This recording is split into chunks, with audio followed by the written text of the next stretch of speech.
ईश्वर की सृष्टि में कर्मों का फैसला कैसे होता है,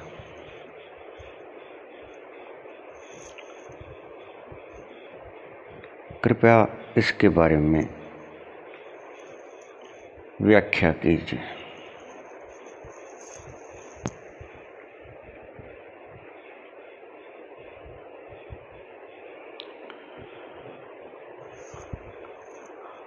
अक्सर तुम्हें समझाया गया है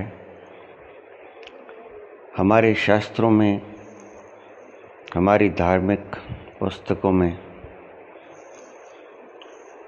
हमारे ऋषियों ने, हमारे मनीषियों ने ये समझाया है कि तुम्हारे हर कर्म का फल ईश्वर देता है।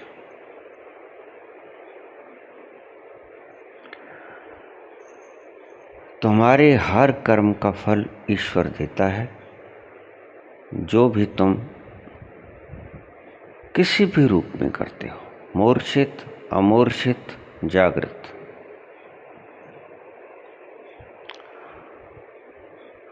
स्वप्न अवस्था में या किसी अन्य मानसिक शारीरिक अवस्था में,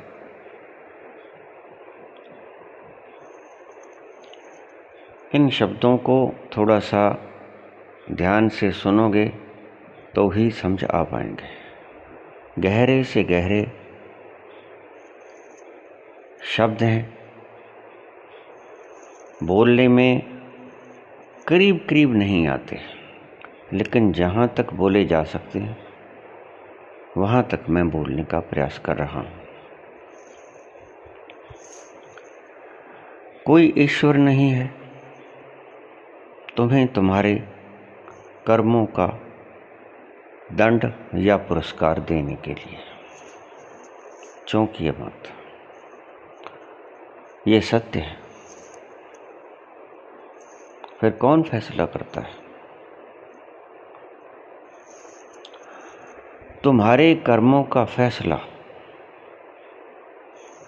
तुम जानकर हैरान होगे, चकित होगे, चौंकोगे। तुम ही करते हो,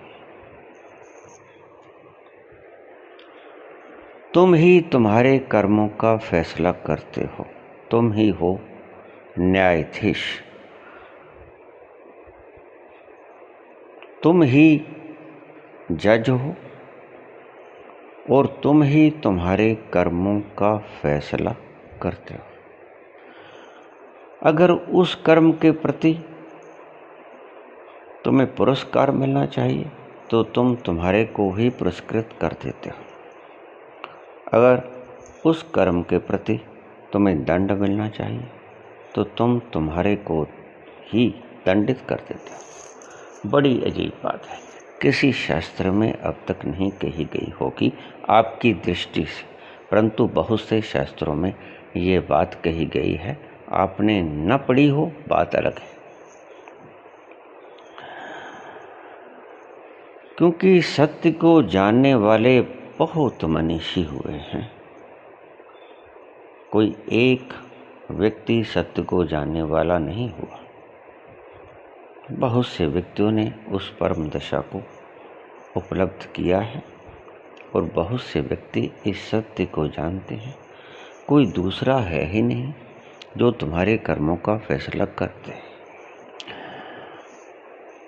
ध्यान से मेरी बातों को समझने की चेष्टा करें। तुम्हारा कोई भी कर्म है, तुमने कोई भी काम किया, ABC आबासा,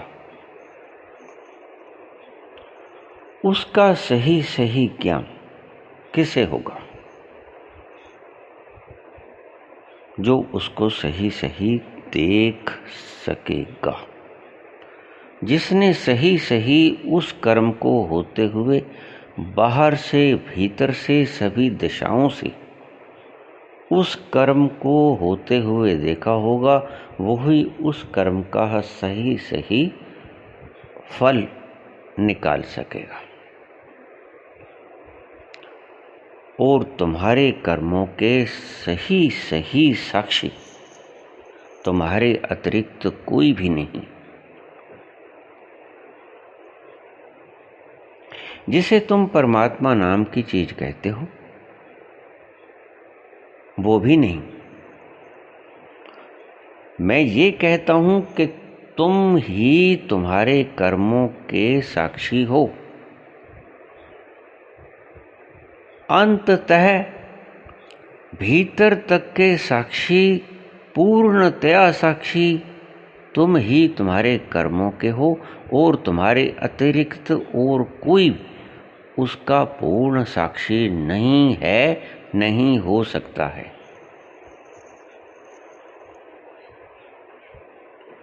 बड़ी अद्भुत बात लगेगी तुम्हें, बड़ी आश्चर्यचकित करने वाली बात लगेगी।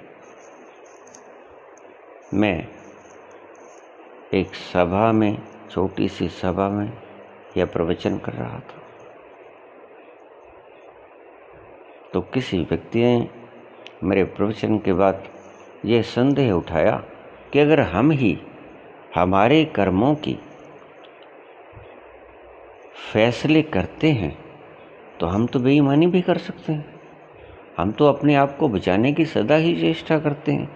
ये जो अदालतों में हम वकील खड़े करते हैं, हम सच्चे हों या झूठे, हम वकील खड़े ही इसलिए करते हैं कि हम जीतें, हम सही हैं, चाहे हम सही हैं चाहे नहीं हैं।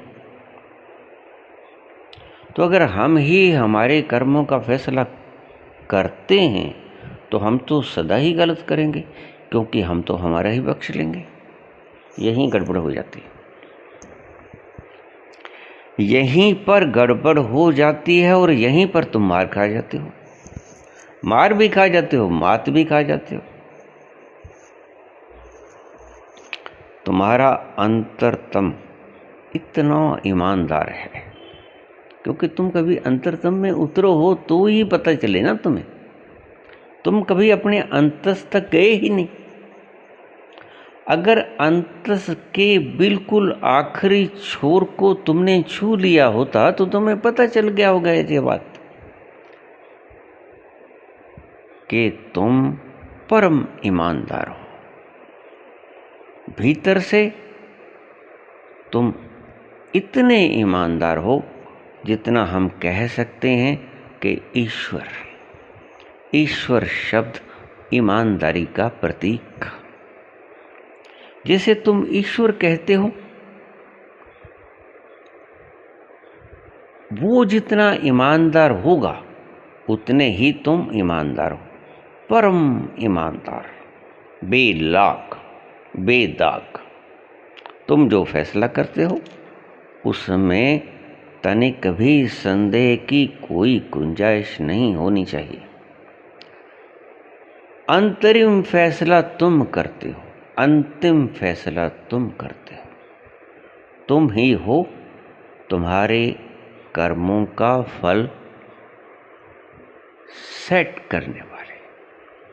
तुम ही फैसला देते हो कि तुम्हारे इस कर्म का फल क्या होना चाहिए। तुम्हें इस कर्म के प्रति दंडित किया जाना चाहिए या इस कर्म के प्रति तुम्हें पुरस्कृत होना चाहिए।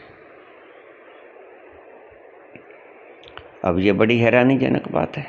तुम कहोगे हमने तो किसी शास्त्र में नहीं पढ़ी, ये तुम्हारा अलग से शास्त्र तुमने पैदा कर लिया। नहीं नहीं, मैंने कोई अलग से शास्त्र नहीं पैदा किया। मैंने उसी गहरे तलों में डुबकी लगाई है जिन गहरे तलों में सभी मनुष्य उतरते रहे हैं, और सभी को ये बात मालूम है।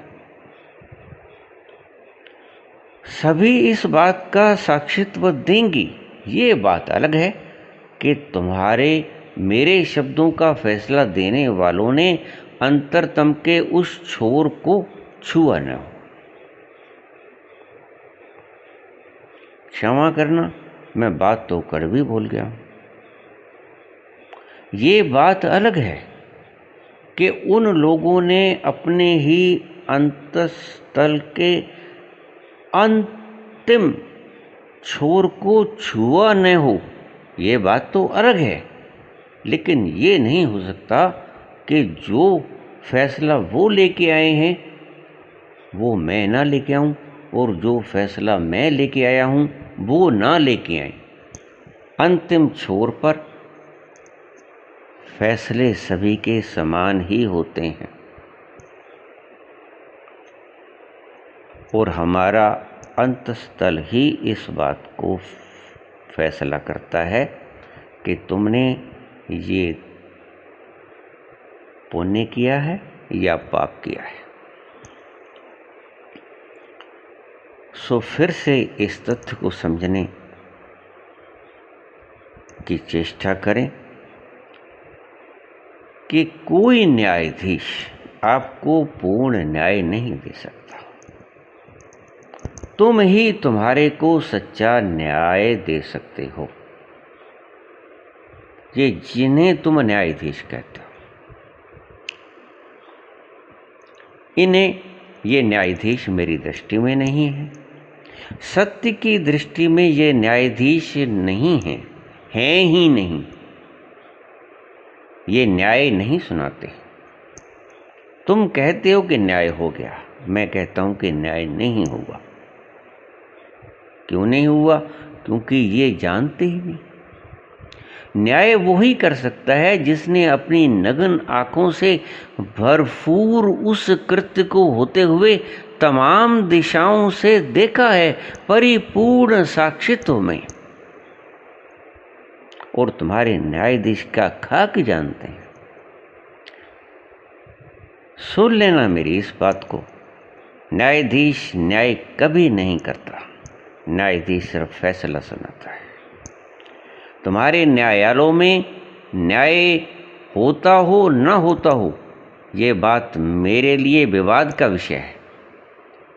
और आपको मैं ये कहना चाहता हूँ कि न्यायाधीश न्याय करे न करे, वो सिर्फ फैसले सुनाता है। न्यायालयों में फैसले हुआ करते हैं, न्याय हो न हो इस बात की कोई गारंटी नहीं। क्योंकि जो न्यायाधीश आपको फैसला सुनाएगा, उसकी निजी समस्याओं को बीच में अड़चन डालने का मौका मिलता है।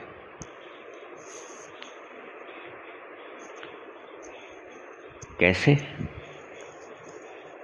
मैं एक न्यायाधीश के बारे में जानता हूं। स्त्री है वो,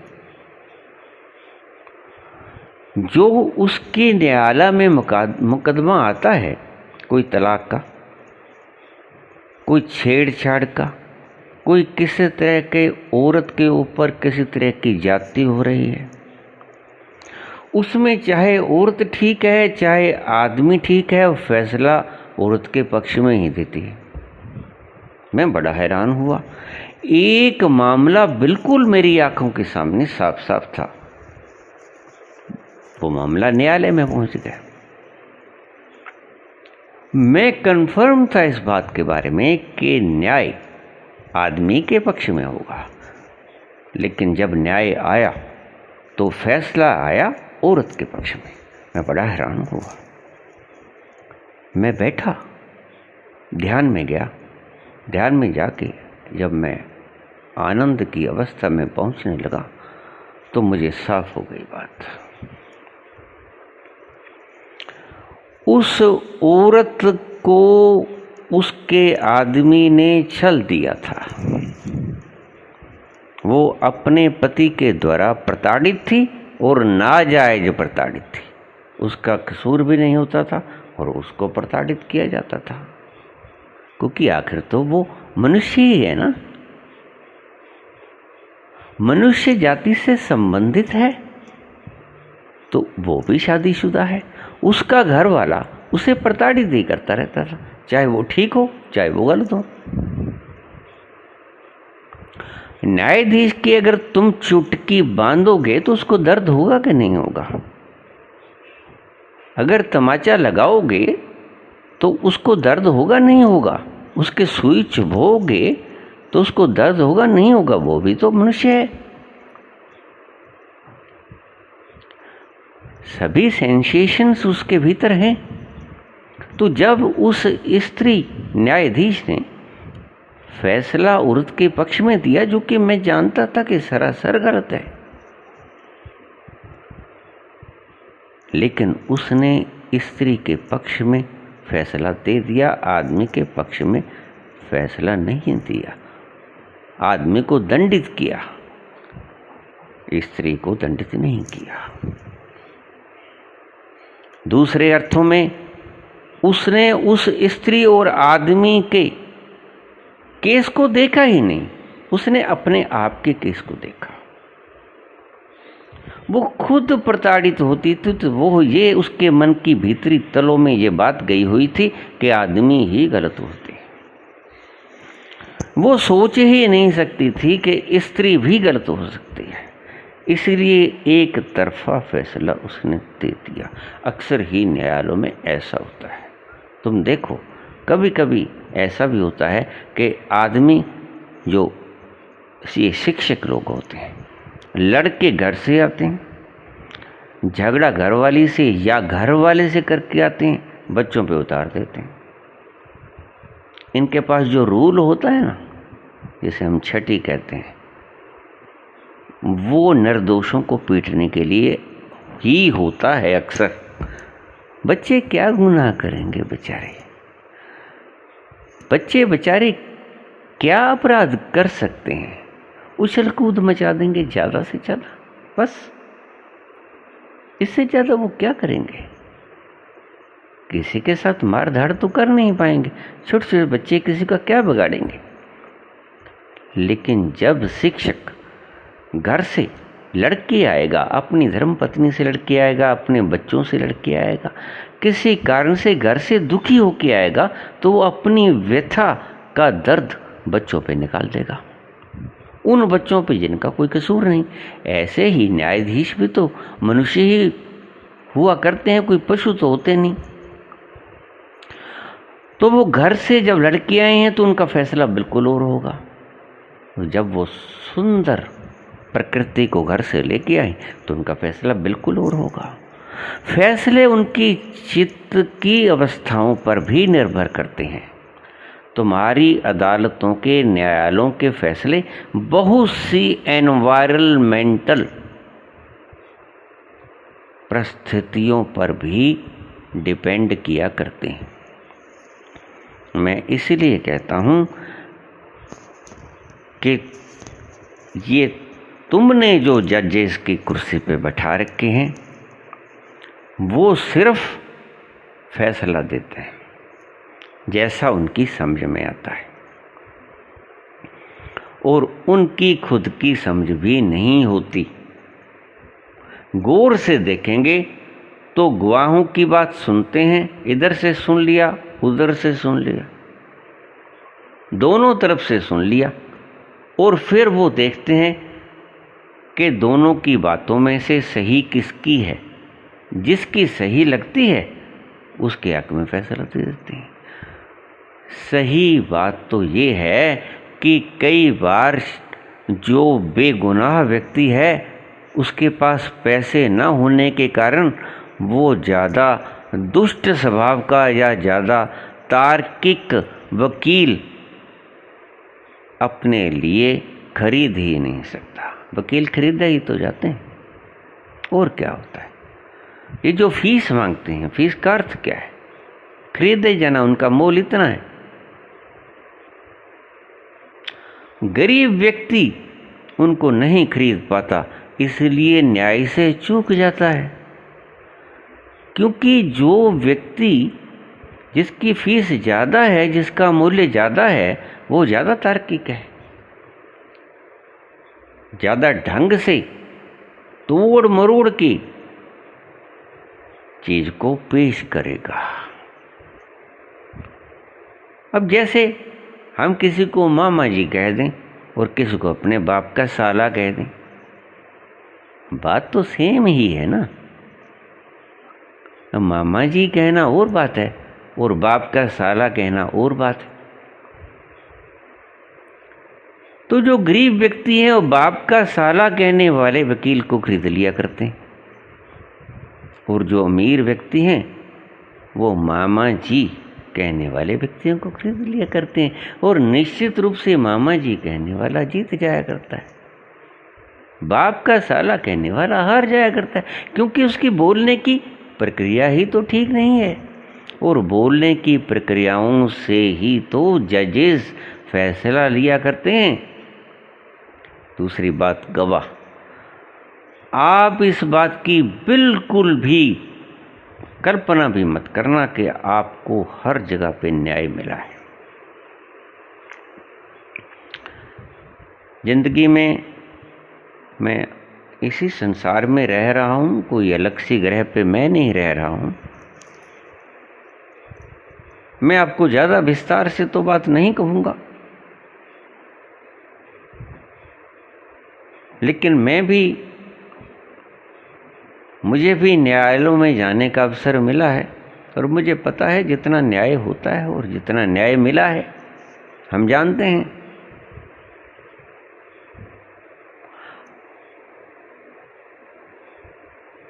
ज़्यादा विस्तार से मैं आपको बताने के मूड में भी नहीं हूँ, और बताना ठीक भी नहीं होगा, क्योंकि यहाँ न्याय व्यवस्थाओं की धज्जियाँ उड़ेंगी अगर मैं बोलूँगा तो। क्योंकि मेरे पास न्याय व्यवस्था की धज्जियाँ उड़ी, न्याय खरीदे गए, इनके प्रमाण हैं, साक्षात प्रमाण हैं।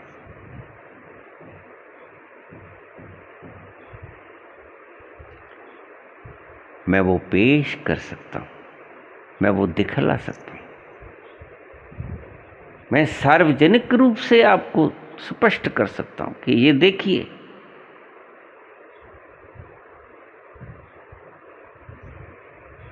इसीलिए अगर मैं कुछ बोलूँगा तो बात बहुत आगे तक बढ़ जाएगी। जो हो गया इसीलिए मैं उसको न्याय ही समझ लिया, जब यद्यपि न्याय तो था नहीं, न्याय समझ लिया।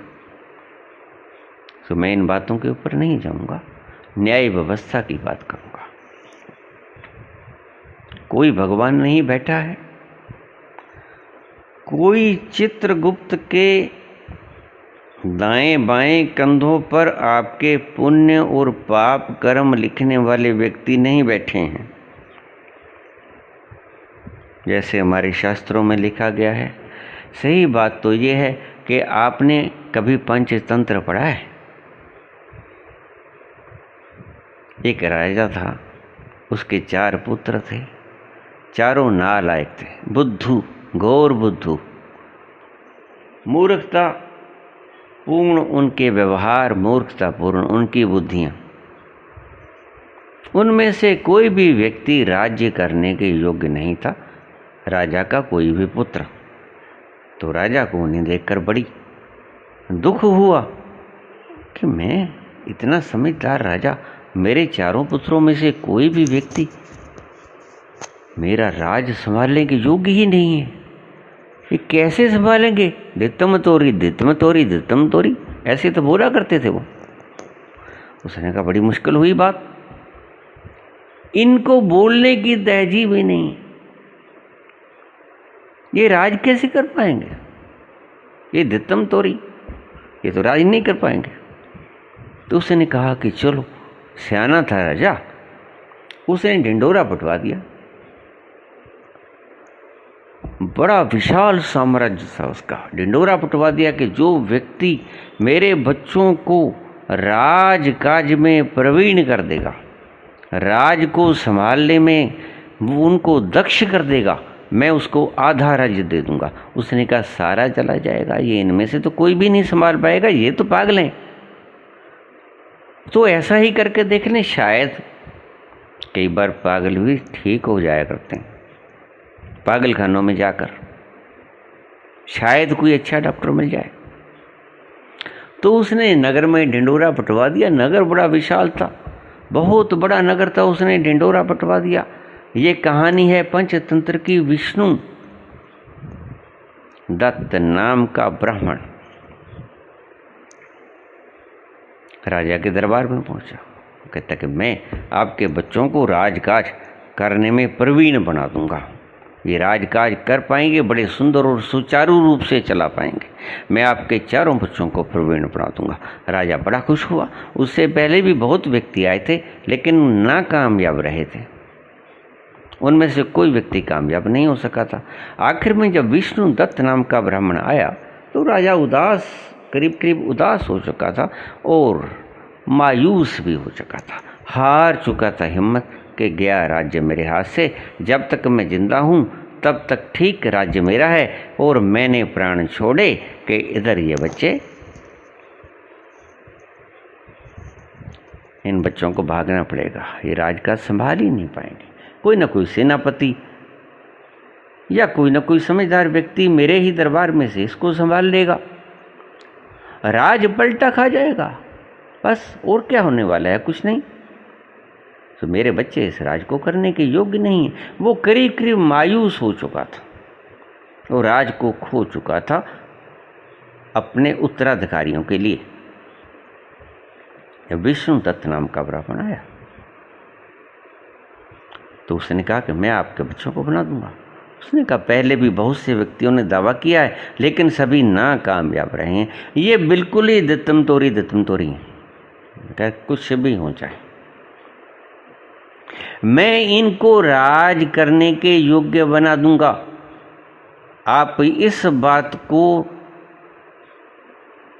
सही कीजिए अपने वायदे को कि आप मुझे आधा राज्य दे देंगे ना।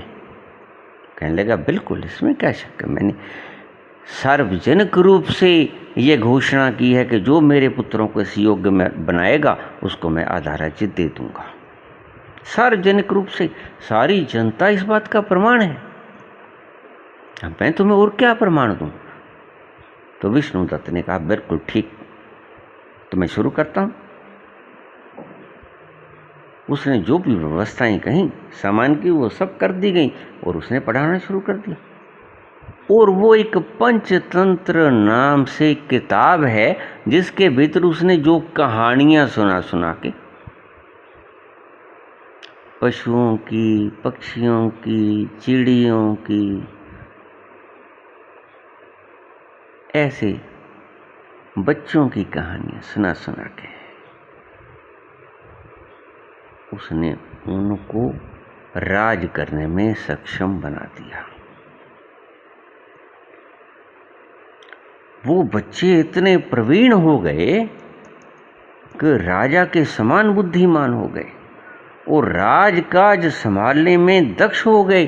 फिर तो उन चारों में से चुनना मुश्किल हो गया कि इन चारों में से ज्यादा योग्य कौन है, क्योंकि चारों योग्य हो चुके थे। चारों ही बराबर की योग्यता रखते थे राजकाज को संभालने की। और फिर तुम्हारे न्याय होते हैं संविधान की बुनियाद पर, और वो संविधान परिवर्तनीय है। उसमें अमेंडमेंट्स होते ही रहते हैं, उसमें आप शोध करते ही रहते हो, बदलाव करते ही रहते हो, समय अनुसार आप उसको चेंज करते रहते हो। अभी आपने देखा पीछे कितना हो हल्ला मचा, CAB कैब, क्या कुछ नहीं हुआ, CAT कैट, सबको पता है। क्या कुछ नहीं हुआ। ये बदलाहट तो होती ही रहती है, लेकिन उसका संविधान तो अपरिवर्तनीय है, वो तो कभी नहीं बदलता। वो तो जो एक बार है वो ही है, और सत्य तो कभी परिवर्तनीय होता ही नहीं। जो कर्म आपने कर दिया उसमें कैसे परिवर्तन लेके आओगे? वो तो हो गया। जो कर्म हो गया उसका फल, उस हुए हुए कर्म को तो आप बदल ही नहीं सकते, इसलिए उसका फल भी नहीं बदला जा सकता। लेकिन यहाँ वकील अपना अपना तर्क अपने अपने ढंग से प्रस्तुत करेंगे। उसी बात को कहने का ढंग होगा, वो आगे जो फैसला करने वाला है उसका सुनने का ढंग होगा, उसकी बुद्धि की मूड देखना होगा, किस मूड में आए हो। घरवाली से झगड़ा करके आया है, घरवाले से झगड़ा करके आया है कि प्यार के क्षणों को साथ लेके आया है, फैसला उस पर डिपेंड होने वाला है। बहुत सी बातें बाहर के वातावरण से भी प्रभावित होंगी और भीतर की परिस्थितियों से भी प्रभावित होंगी। हो सकता है आप उसको तनख्वाह ठीक न दे रहे हो। मैं कहीं जा रहा था, वहाँ एक छोटा सा टेंट लगा था, नीचे बैठे थे व्यक्ति, अच्छे खूब बढ़िया पोशाकें, कई बढ़िया पगड़ीधारी पोचमी पगड़ी, कई वैसे दूसरे बिना पगड़ी के लोग बैठे और आराम से बैठे, कुछ नहीं कर रहे थे। मैंने कहा ये क्या है, वे क्यों बैठे हैं? कुछ दिख तो रहा नहीं, ना कुछ बोल रहे हैं, जी आराम से बैठे हैं। कहते ये है कलम छोड़ हड़ताल। मैं कहा काहे की? कहते ये काम नहीं करते, बस कलम छोड़ दी इन्होंने। मगर ये है क्या? ये कहते सरकारी मुलाजिम हैं। वैसे तो सरकारी मुलाजिम होते आपको पता ही है, मैं क्या बताऊं। दफ्तरों में बैठ के भी तो कहाँ कलम उठती है। मैंने बहुत जगह देखी है, जब चाय पी रहे हैं तो चाय ही पी रहे हैं, कलम नहीं उठाएंगे। तो कलम छोड़ हड़ताल वैसे तो अक्सर ही होती है, लेकिन वो तो पूर्ण ही कलम छोड़ हड़ताल थी, वो तो ऑफिस ही छोड़ के बाहर आ गए थे। तो मैंने कहा ये काहे को कलम छोड़ हड़ताल? कहते हैं हमें तनख्वाह मिल रही है। तो ये तो कमाल होगी। तो काम तो अपने हिसाब से करें और तनख्वाह भी अपने हिसाब से लेंगे। तो ऐसी परिस्थितियां हो सकती हैं, बाहर की परिस्थितियां भी हो सकती हैं। ये देखिए आप रोज आप भत्ते इधर उधर कर रहे हो, अपने भत्ते बढ़ा देते हो, जाते कहाँ से? ऊपर से तो पड़ते नहीं, ये इन गरीबों की जेबों से जाते हैं जिनके पास पहले ही रोटी जुटाने के लिए साधन नहीं। कैसे कानून हैं आपके और कैसा न्याय है आपका, इसके ऊपर कोई जो बड़े पदों के ऊपर न्यायिक व्यवस्थाएं बैठी हैं वो कभी गौर ही नहीं करते कि हमारे देश के कितने बच्चे भूखे मर गए। कभी आदेश जारी नहीं करते कि इनको रोटी क्यों नहीं देते आप, क्या कारण है, भूखे क्यों मर रहे? नहीं, उधर ख्याल ही नहीं करते। उनका अधिकार, अगर न्यायिक प्रणाली उनके अधिकार क्षेत्र में आती है तो सभी जगह न्याय होना चाहिए। रोटी के लिए भी न्याय होना चाहिए, रोजगार के लिए भी न्याय होना चाहिए। रोजगार की दशा आप देख रहे हो।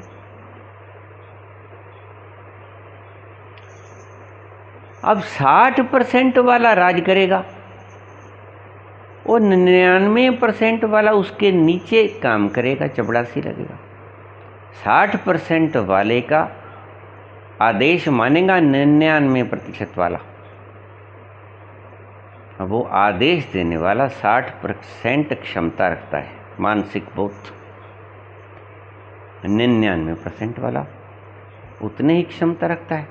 अब जो आदेश वो देगा 99% वाले को मानना पड़ेगा, और आदेश निश्चित रूप से उससे कमज़ोर ही होगा। जो मानेगा उस आदेश को उससे कमज़ोर ही होगा आदेश देने वाले का। आदेश ज़्यादा बढ़िया 99% वाला ही दे सकता है। मानना चाहिए 60 वाले को, मान रहा है 99 वाला, देना चाहिए 99 वाले को आदेश, दे रहा है 60 वाला। प्रतिभा को समाप्त करने पे तुले हैं ये न्यायकारी जिनको आप बोलते हो। न्याय व्यय की बात तो आप छोड़ ही दो। मैं अपने प्रसंग पे आता हूं। मैं कहता हूं कि न्यायकारी आप ही हो। जो जीत जाता है हम कहते हैं कि देखा न्याय की जीत हुई, सत्यमेव जयते। अरे भाई, अगर इस जज ने किसी को जेतू करार दे दिया तो वो सत्य हो गया, ये तुमने कैसे जान लिया?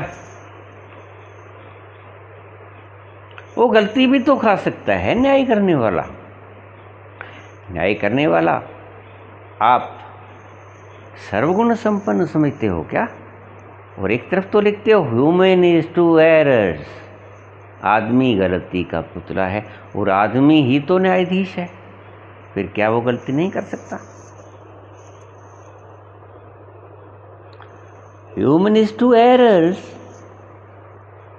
आदमी गलती का पुतला है और आदमी ही न्यायाधीश है, तो क्या वो गलती नहीं कर सकता? अगर कर सकता है तो फैसला सही कैसे हो गया? गलत भी तो हो सकता है। लेकिन जो जीत गया, हम कहते हैं सत्यमेव जयते, सत्य की जीत हुई।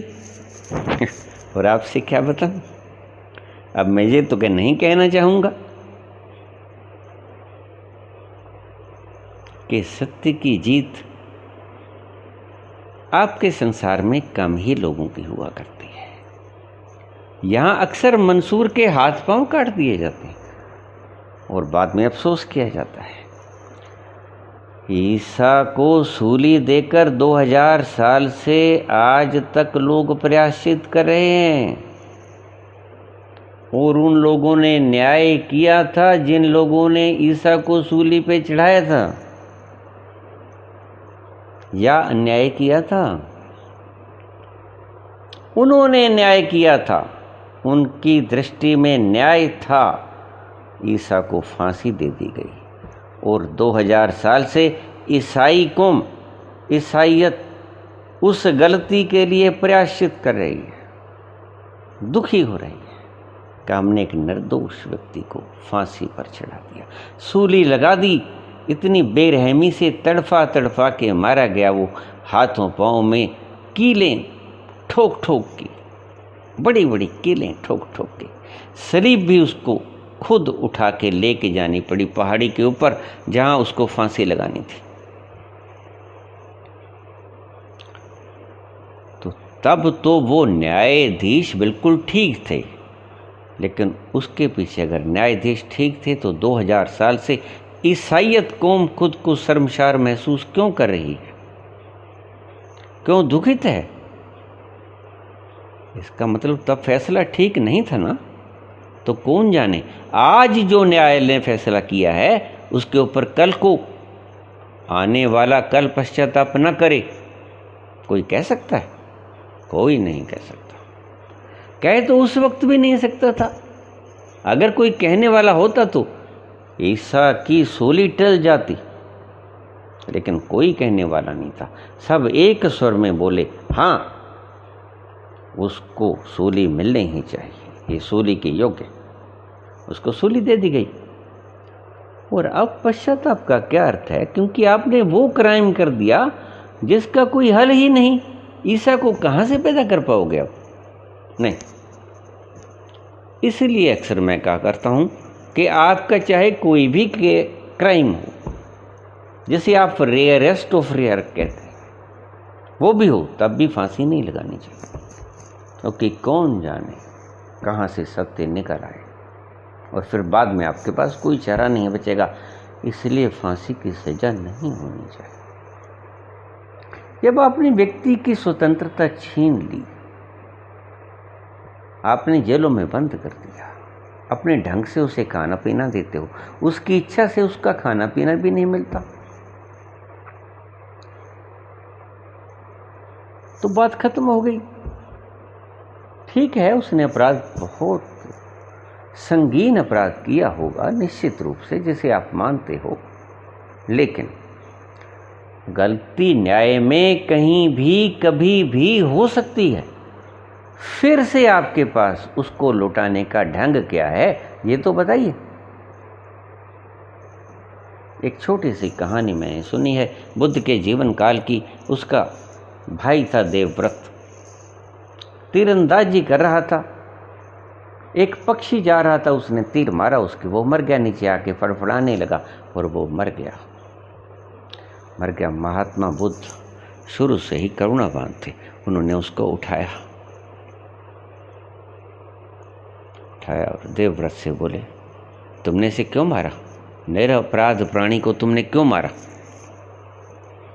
मैंने कहा मैं शिकार कर रहा था, तीरंदाजी सीख रहा था, मैंने मार दिया, बस ठीक है, पक्षी है, क्या खास बात है।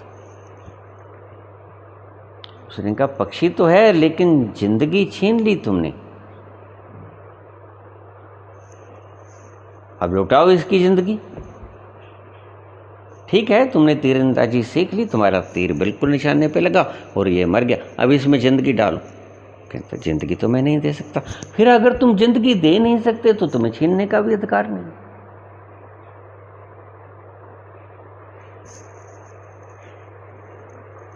निश्चित रूप से आपको जिंदगी छीनने का अधिकार नहीं है, और जिसको आपने सजाए मौत दी है उसने भी किसी की जिंदगी ली होगी, इसमें भी कोई संदेह नहीं है।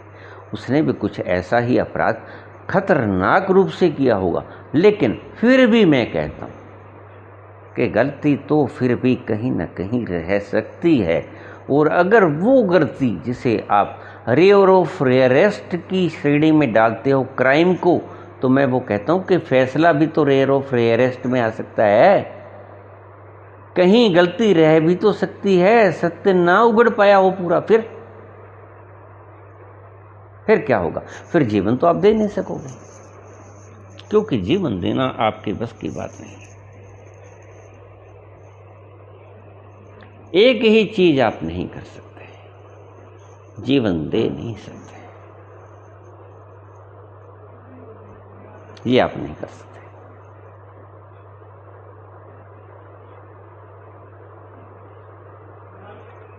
सो आप जो जीत जाता है उसको सच्चा पूर्ण रूप से मत समझ लेना। एक गलती कर सकता है जो व्यक्ति, उस व्यक्ति ने फैसला दिया है। जरा गौर से समझना मेरी बात को। एक व्यक्ति जो गलती कर सकता है, आदमी गलती कर सकता है, ह्यूमन इज टू एरर्स, और उसने ये फैसला दिया है, हो सकता है ये ही वो गलती हो, फिर आप क्या करोगे? जो गलती ह्यूमन कर सकता है, मनुष्य कर सकता है, हो सकता है ये फैसला ही वो गलती हो, फिर आप क्या करोगे? सत्यमेव जयते, ये शब्द तो बिल्कुल ठीक हैं, लेकिन हर एक फैसले पे तो लागू नहीं होते। फिर जो फैसले दिए जाते हैं वो ही मैं कहता हूँ कि आपकी अदालतों में गवाहों के सिर पे दिए जाते हैं। गवाह बोलते हैं कि हाँ मैंने देखा, मेरी आंखों ने देखा। सच, गवाह खरीदे भी तो जा सकते हैं, मैंने देखे हैं ऐसे गवाह खरीदते हुए। जैसे आप पैसे दे के वोट नहीं डलवा लेते, पिलाओ शराब, करो बेहोश, और सुबह वोट आपको मिलेगी। पैसे दे दो, वोट खरीद लो, और आपको सुबह वोट मिल जाएगी। पैसे देके आप सत्ता भी खरीद लेते हो, पैसे देके आप सत्य भी खरीद लेते हो। और सभी तो मैं नहीं कह सकता, न्यायाधीश भी तो बिकते यहां मैंने देखे हैं। या आपने नहीं देखे मुकदमे चलते क्या? न्यायाधीश रिश्वत नहीं लेता क्या? अरे कोई तो लेता है, सभी नहीं लेते, कोई तो लेता है। फिर जो उगड़ गया वो लेता है, जो नहीं उगड़ा वो नहीं लेता है। इसको ऐसे व्याख्यायित क्यों नहीं कर ले हम कि जो उगड़ गया वो रिश्वत लेता है, जो नहीं उगड़ा वो रिश्वत नहीं लेता, ईमानदार है।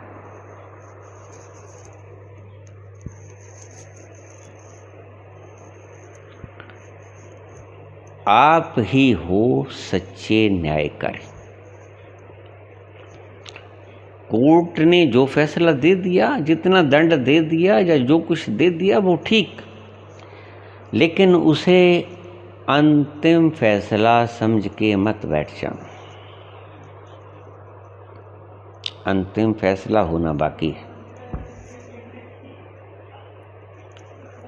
हर एक कार्य का अंतिम फैसला होना बाकी रहता है आपके न्यायालयों के फैसलों के बाद भी। तिल तिल का देना होगा लेखा। वो तिल तिल का जो लेखा देना होगा वो उस कचहरे में होता है जिसकी मैं बात कर रहा हूँ, और वो आप खुद देते हैं और खुद के लिए ही देते हैं। देखिए बड़े मजे की बात है, आप खुद के खिलाफ भी फैसला देते हैं। इसलिए एक शब्द मैं कभी कभी बोला अपने प्रवचनों में कि जब तुम कोई बुरा काम या अच्छा काम करने जाते हो तो तुम्हारे भीतर से एक आवाज़ आती है बड़ी छोटी सी कि मत करो इसे या कर दो इसे, बहुत अच्छा है। खुशी होती है, करने से पहले ही खुशी होती है इसे। वो आवाज़ तुम्हारी होती है, तुम्हारी खुद की, जो तुम हो, तुम असली स्वरूप में जो हो, तुम भीतर के असली स्वरूप में जो हो, वो भीतर से बोला करता है कि इसे मत करो, इसे आपको ही भोगना पड़ेगा। अगर करोगे तो फैसला आपके विपरीत जाएगा। मैं सुनाने वाला हूँ फैसला, मैं हूँ फैसला सुनाने वाला। वो फैसला सुनाने वाले की आवाज़ होती है कि कल को देखो मैंने आपके विरुद्ध फैसला देना है, मैं गलत फैसला तो दे ना सकूँगा, इसलिए आपको पहले आगाह भी कर देता हूँ, वार्न भी कर देता हूँ, ये मेरी चेतावनी है, मत करो इसे। लेकिन आप फिर भी करते हो। आप जब रिश्वत लेते हो तो जरा देखना, वैसे तो आपकी आत्मा मर ही चुकी है, क्योंकि मैल ही इतना जम चुका है कि आपकी आत्मा बोलेगी कहाँ से? बोलेगी भी तो आपने इतना कीचड़ जमा लिया है ऊपर से कि उसकी रिफ्लेक्शन रेंज बाहर आती ही नहीं।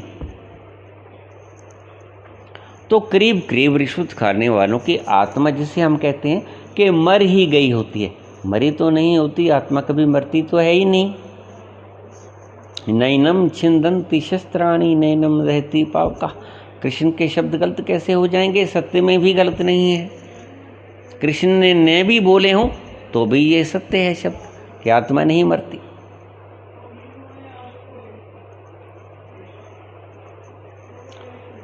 तो आत्मा जो बोलती है वो सत्य बोलती है।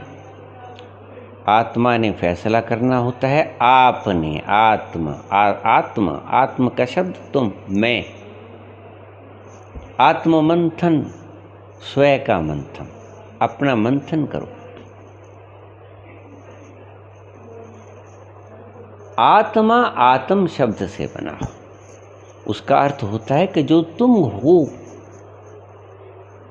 आत्म शब्द, आत्मचिंतन, स्वयं का चिंतन, तुम्हारा चिंतन। सो आत्मा शब्द आत्म धातु से बना है।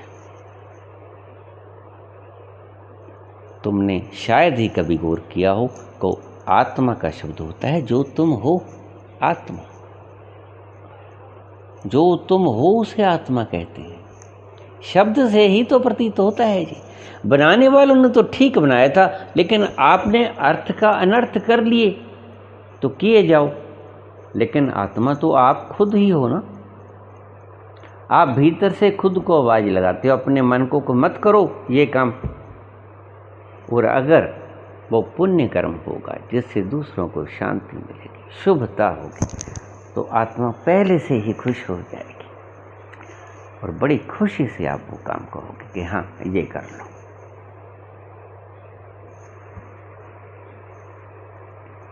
तो न्याय प्रणाली के बारे में आपने पूछा कि कुछ व्याख्या कीजिए।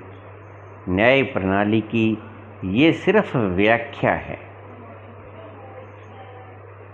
आपको समझाने के लिए कि अंतिम न्याय आपने करना होता है। अंतिम न्याय आपके भीतर के अंतिम छोर से आता है। जहां आप बैठे वहां से अंतिम न्याय आता है। आप हो अंतिम न्याय करने वाले, और आप ही अपने विरुद्ध भी फैसला देते हो और आप ही अपने हक में भी फैसला देते हो। इसलिए एक जगह भगवान कृष्ण ने एक शब्द कहा है, कि आत्मा ही आत्मा का शत्रु है और आत्मा ही आत्मा का मित्र है। इसका ये अर्थ इस बात से लिया गया है। इस श्लोक का ये अर्थ है जो भगवान कृष्ण इस अर्थ से बोलते हैं कि तुम ही अपने हितैषी हो, क्योंकि तुम अच्छे कामों के लिए खुद को पुरस्कृत करते हो, और तुम ही खुद के वैरी भी हो, क्योंकि तुम गलत कामों के लिए खुद को दंडित भी करते हो। आत्मा ही आत्मा का शत्रु है और आत्मा ही आत्मा का मित्र भी है। अगर आपने अच्छे काम किए हैं तो आपकी आत्मा आपकी मित्र है। अगर आपने बुरे काम किए हैं तो आपकी आत्मा आपकी शत्रु बन जाएगी। लेकिन याद रखना, आत्मा बिल्कुल निर्लिप्त है। आत्मा जरा भी आपके हक या बेहक में बोलने वाली नहीं। आत्मा आपके विरुद्ध जरा भी फैसला नहीं देगी, जरा भी झुकाव नहीं होगा। ये जो आपको तस्वीरें मिलती हैं न्याय प्रणाली की, न्यायालयों में लगी होती हैं, आँखों पे पट्टी स्त्री के और हाथ में तकड़ी तराजू और पलड़े बिल्कुल बराबर। तो ये आपकी तस्वीर है, आपके भीतर की तस्वीर है। इसे गौर से देख लो। ये आप हैं या आप ऐसे ही कर देते हैं बिल्कुल फैसला? अपने लिए भी आप ऐसे ही कर देते हो। आपको शायद मेरी बातों पे यकीन ना आए, स्वाभाविक है, क्योंकि अगर आपको ये पता ही होता तो आप मेरे से सवाल क्यों पूछते? निश्चित ही आपको इस बात का पता नहीं है तो आपने मेरे से इस बात का सवाल पूछा है। अगर पता होता तो आप मेरे से कभी सवाल पूछते। बहुत से व्यक्ति मुझे कहते थे कि आपने कभी किसी से कोई सवाल नहीं पूछा आत्मचिंतन के बारे में, आत्मा के विषय में। तो मैं सदा ही उनसे जवाब देता हूं कि जो जानता है वो कभी पूछेगा। कबीर ने कभी पूछा किसी से? जितने हमारे संत हुए उन्होंने बताया, पूछा तो कभी नहीं। हाँ, आपकी सांसारिक इन्वेंशंस के रूप में हम पूछते रहते हैं कि ये व्हाट्सएप कैसे होगा, ये डिलीट कैसे होगा, ये मैसेज, ये हम पूछ सकते हैं क्योंकि ये जानकारियां हैं। ये आपने नई इन्वेंशंस की हैं, ये तो हमें पूछनी पड़ेंगी। ये कार ड्राइव कैसे होता है, ये कौन सा गियर कैसे डलता है, ये तो हम पूछेंगे आपसे। लेकिन स्वयं के बारे में जो हमने अनुभव किया अपने भीतर जाके, उसके बारे में हम आपसे कभी कुछ नहीं पूछने वाले। निश्चिंत रहो, उसके बारे में तो सदा हम बताने वाले ही हैं। सो जहाँ तक आपने न्याय व्यवस्था की बात पूछी, अंतिम रूप से आपको निचोड़ के रूप में बता दूं कि आप ही फैसला करोगे अंतिम। न्यायालय कुछ भी फैसला दे दे उसका मैं कोई जिक्र नहीं करूँगा, लेकिन अंतिम फैसला अपने हक में या बेहक में सदा आप ही करते रहे हो, करते रहोगे। उसके संविधान में कभी कोई अमेंडमेंट नहीं होता। एक सा संविधान रहता है, एक रस रहता है, एक रूप रहता है, कभी बदलता नहीं, नॉन चेंजेबल है। कभी उसकी धाराएं आपको कभी नहीं बदलनी पड़ती। वो शाश्वत है, सत्य है, सनातन है, सदा से था, सदा रहेगा। यही कि आप ही फैसला लेते हो, आप ही हो न्यायकारी, खुद ही। देखिए, आप कह देते हो कि खुद ही काम करता है और खुद ही फैसला देता है। नहीं भैया, आप कहाँ काम करते हो? काम करने वाला आपका मन है। आप कर्तापन से काम करते हो। काम करने वाला आपका मन है। आपका शरीर आदेश का पालन करता है, आपका मन आदेश देता है, आपकी बुद्धि निर्देश देती है, उसको आप मानते हो। लेकिन फैसला सुनाने वाला तो भीतर देख रहा है। आपके प्रति क्षण, प्रत्येक पल को, प्रत्येक कर्म को बराबर निहारे जा रहा है, परिपूर्णता में, 100% समग्रता में। और जो 100% समग्रता में आपके कर्म का साक्षी हो सकता है, वो ही 100% आपके कर्म का फल निर्धारित भी कर सकता है। मेरी बात को फिर से समझ लेना, अंतिम रूप से समझ लेना कि जो आपके कर्म को 100% साक्षित्व रूप से देख सकेगा, वही आपके कर्म के फल को 100% रूप से, शुद्ध रूप से न्याय भी कर सकेगा, फैसला भी दे सकेगा, और वही फैसला सही होगा। क्योंकि 100% देखने वाले ने देख लिया कि सत्य क्या है, इसीलिए सत्य से 100% सत्य फैसला आएगा। उसमें कतई संदेह की आवश्यकता नहीं है, कतई संदेह की गुंजाइश नहीं है। अंतिम फैसला आप देते हो। अंतिम फैसला आप चाहे अपने विपरीत हो, चाहे आपके हक में हो, फैसला आप ही करते हो अपने कर्मों के लिए। कोई ईश्वर आपके लिए फैसला देने को ऊपर नहीं बैठा है आसन जमाए। तो ध्यान से कर्म करना। तुम कर्म करोगे, तुम ही न्याय करोगे, तुम ही फैसला करोगे, तुम ही भोगोगे। ये तीनों बातें आप खुद ही करोगे। कर्म करने वाले आप खुद, कर्म भोगने वाले आप खुद, फैसला करने वाले आप खुद। यहाँ कोई दूसरा नहीं है जो आपको दंडित करे, जो आपको पुरस्कृत करे। धन्यवाद।